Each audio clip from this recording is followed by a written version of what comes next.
டிசிப்ளினில் ரொம்ப இம்பார்ட்டண்ட்டான விஷயமே பீயிங் செல்ஃப் டிசிப்ளின்ட்.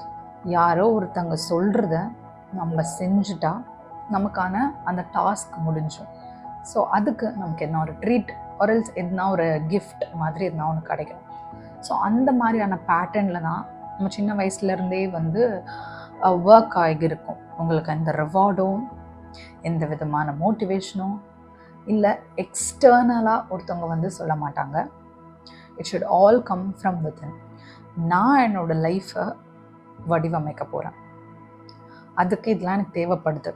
நான் ஒரு கோல் வச்சுருக்கேன், அதை நான் அச்சீவ் பண்ணுறதுக்கு எனக்கு இது எல்லாமே தேவை. ஸோ நான் இது எல்லாமே பண்ண போகிறேன் அப்படின்னு சொல்லி நமக்கு எடுத்துன்னு வர சில விஷயங்கள் தான் செல்ஃப் டிசிப்ளின். நம்மளை ரூல் பண்ணணும். ஸோ செல்ஃப் டிசிப்ளினாக இருந்தால் மட்டுமே தான் நம்மளால் அந்த டிசிப்ளினை ரொம்ப நாள் கெட்டு போக முடியும்.